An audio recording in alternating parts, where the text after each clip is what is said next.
Hey everyone, today I'm joined by Mayday Parade. Second time we're doing this actually, Derek. I don't know if you remember, but our first interview was in London Okay. in 2019. Yeah. It was also freezing cold. Yes. And you guys were doing, you just came off of it was the Sunnyland tour. Mm-hmm. It was good vibes. Yeah. And that was my second time of seeing you live. First time was at Warped Tour, 2018. Nice. Which date? Which city? Virginia Beach, but Okay. I have to admit I was so dumb and I left after a couple of songs because I had to secure a good spot at another stage. That's okay. Warped Tour's like that. But now I'm like, "Ugh, what did I do?" To be fair, it was for the dudes in Simple Plan broskies that, They get a pass for Yeah. sure. Love those guys. right? Yeah. So 2024 is when you were on tour with them, which is the last time I saw you here. Do you remember anything from that show? Anything memorable or anything you bonded with the Simple Plan guys over? Well, it's hard to remember like the specific dates and interactions, but just in general, that tour was such a great time. We had kind of known those dudes for a while through things like Warped Tour or festivals together, but and had always kind of been friendly with them, but hadn't had the time to like really do a proper tour like that with them and get to know them. And they were very kind and would bring us up to their green room for drinks and champagne, whatever, just hangs, and would treated us very well. And the tour was incredible. It's always good for us, I feel like when we do Europe and we headline, it's tough, it's tough to come over here and headline for us. So whenever there's bands that bring us out, like All Time Low, Simple Plan, we always appreciate the opportunity to come out and support these bigger shows and just have a great time. And you poached their TM? Is that what happened? That's correct. Casually? Yes, he's sitting over here. He's a great guy. Yeah.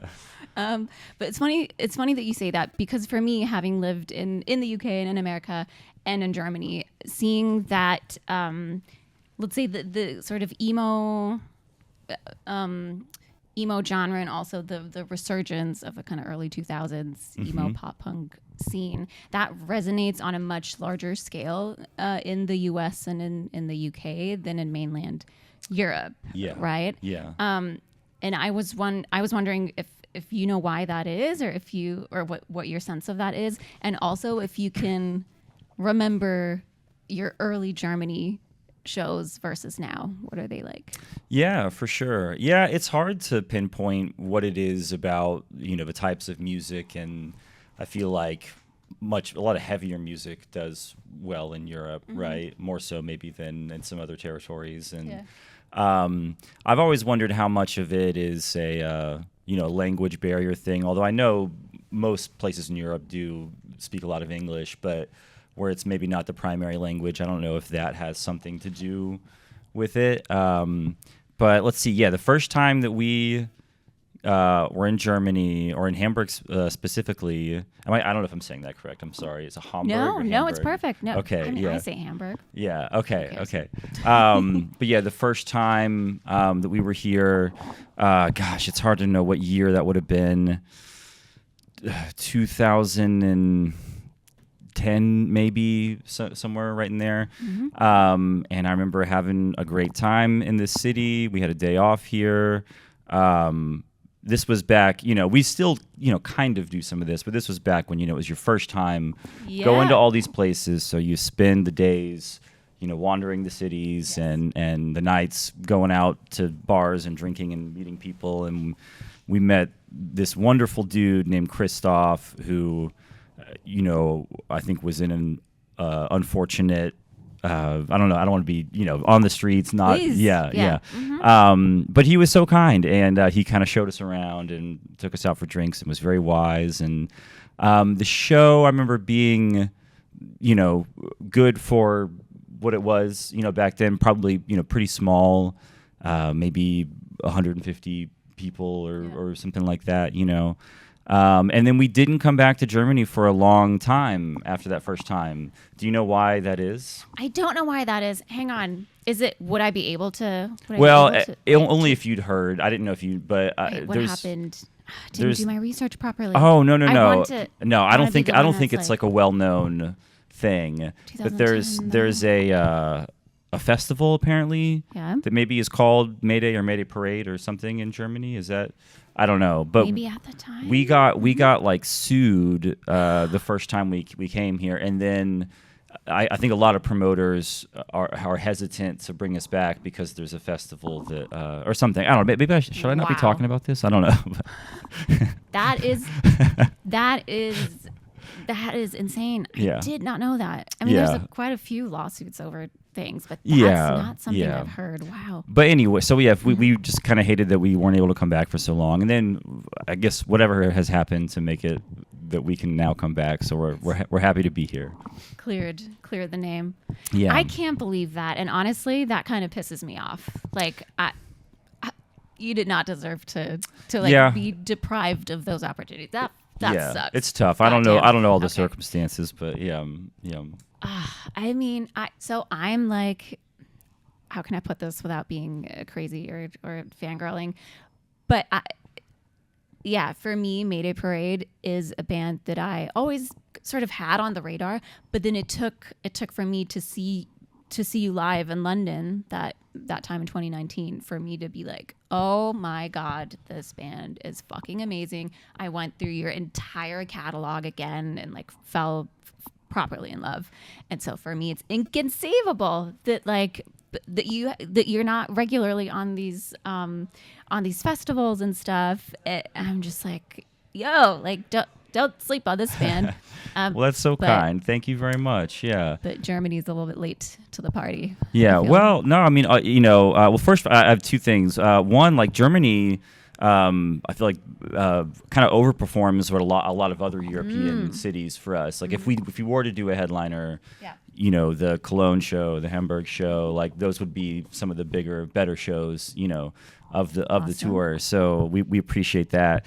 And then it's funny how, when you mentioned the like seeing live and it connecting, that's such a real thing. And I think that happens to everybody. And I know like recently for me, it was Turnstile that everybody was so, I mean, this was, probably 4 or 5 years ago, but when they were really, first starting to kind of blow up, and I just it didn't connect with me yet. And then watching them play at a festival, and then it was like, oh, okay, yeah, I get this. And then could kind of go back and just really get into all of it. But it's funny how that happens. You just did the huge anniversary shows across the U.S. because you're not taking it here into across the mainland Europe, right? Sadly not. Yeah, but I mean that's okay. There are plenty more anniversaries coming up. Yes. But you were talking about how you've got these video clips from like the Mayday Parade archives of video projections on stage where you kind of look back and you're nostalgic, looking at your younger selves and being like, oh, we were so young and green and so excited, and everything we were doing on tour, we were doing it for the first time. So if there's one thing in the touring context that you could be experiencing again for the first time, what would that be? Gosh, it's hard to boil it down to one thing. I don't know. I mean, I guess it's just the excitement. It's just that's like magic. You know what I mean? Like that's the stuff that like movies are made about. Yeah. Like just young people going out in a van to try and like make this dream happen, and for it to like start happening, and to be just experiencing all of this for the first time and seeing it like build and grow, and that's just such a cool aspect of it. I've got here a little list of kind of deep cuts. Okay. I want to say of songs across that are basically they're encompassing all of the Mayday Parade eras. They're my personal favorites, along with obviously the more popular ones, the singles, the hits. And I was wondering if you can pick out some of them, and tell me if there's anything that hasn't been promoted enough, that any fun fact, any Easter egg, anything about these songs that you would like to talk about that's never come up in interviews, anything you can think of. I think that's great. I think that's a great idea. And this is a great list. I appreciate your list. I like a lot of these songs. Okay, just off the top of my head, yeah, Hear the Sound. I love that song, and in hindsight, because that song was a B-side for Monsters in the Closet, but it was tracked at the same time. We kind of tracked all of those songs and then sort of made our list of what's going to be the 12 on the album and what are the B-sides. And in hindsight, I'm like, that song is so good. Why was that not just on the album? Yeah. Yeah, that's my thought there. First Train is one of my favorite songs that we've ever done, and a kind of like little known fact about that song is that song's technically kind of a cover. There's an artist named Mike Hansen in Tallahassee, and that was one of his songs from a long time ago, and I had reconnected with him, and he was talking about how he wanted to still be a songwriter and kind of use his songs, and I was trying to find an artist that could perform one of his songs, and then I was like, well, we're in a band. We could, yeah. And we all love this song. Yeah. So kind of worked with him and did sort of our version of that song. And I just love how it turned out. And I love him and his music so much. Amazing. Keep in mind, transmogrification is a new technology. Yeah. Black Lines, song that we used to play every now and then. It's been a while, but it was always a lot of fun to play live. I hope that we can bring that one back in at some point. I know there'll be some... Or no, did we just miss the 10-year for that? I don't know. Black Lines was 2014. I used to know so much better, but I feel like it's all, maybe it was 2015. Maybe we just passed it. Maybe it was 2015. Anyways, yeah, and that was the first song, I think. No, I was gonna say it was the first song where we started using the Calvin and Hobbes references. So on almost every album or release going back to, although I think Monsters in the Closet had one, there's a quote from Calvin and Hobbes. Calvin and Hobbes is like one of my favorite forms of media on the planet. I have a Calvin and Hobbes tattoo here. No way. Oh, and this is the strip where Calvin, as the small tiger, says, keep in mind transmogrification is a new technology. So super cute. That's one of my favorites. I love that. Still Breathing, yeah, like that song. Anywhere But Here, one of the stronger songs on that record. I think that record we have a lot of weird mixed feelings about because of the process of doing it and going through co-writes and being on Atlantic Records and kind of losing a lot of the creative control. Yeah. But like as a overall, like that song. Bad at Love, cool song. Gonna say. Not my favorite. Not your favorite. Just being wow. honest. Okay. If I'm being real, I can appreciate the song. It's just a little out of, I don't know. I mean, I appreciate that it is, taking a step at something a little more poppy, a little more sort of radio centered. And I think it works, but it's not like when we played it, I didn't really love playing it live. You know what I mean? If that makes sense. Got Me All Wrong, great tune, catchy tune, fun to play live. All on Me, we've never played that one live. But hopefully get a chance to do that. That's a fun, dark rock song. Everything's an Illusion, we've played a lot. That's a good one. It's obviously an emotional song. It's a sad song, but feels like a, powerful one to play live. I don't know if I'm going too far. Am I right to please. keep? Yeah, I'm so invested in this. Yeah, I Can Only Hope. Yes, that was on the same EP, the Get Out of Here or Out of Here EP. And yeah, I think that's a great tune. Jake wrote that song, and yeah, we've never played it, but maybe we'll get around to it. Hear the Sound I covered. 4,000 Days plus the ones I don't remember. Now that's I used to. That's off of Sweet. And which one is that? Is that the dum dum dum dum dum dum dum dum dum dum dum dum? I'm trying to remember which one that is. The riffy one. Yes. Okay. Yeah. That's the one. I'm embarrassed at it because for the longest time I could tell you, but starts especially with like the Sweet Sad Sugar thing that we're doing 3-part release, and that's also like new and fast moving. A lot of times the titles for the songs come in like right at the end. Right. And so, anyways, yeah, really like that song a lot. It's one that we haven't played live, but I hope that we get a chance to. It feels like it'd be, there's a good energy to it that would be fun to do live, and so hopefully we'll get around to it. I find that and that's meant absolutely as a compliment. I find that a lot of your recent songs, new songs, sound familiar. Mm-hmm. But I mean that as a compliment, as in like you immediately feel like yes, instantly you want to sing along. Yeah, that's awesome. Well, thank you. You're so welcome. Last question, and this one's from a Reddit user. Okay. Called French Fry 516. Okay. French Fry 516 is looking for a recommendation for the most romantic Mayday Parade song to be played for the first dance at their wedding. Gosh. Well, French Fry 156. I think my vote would have to be Piece of Your Heart.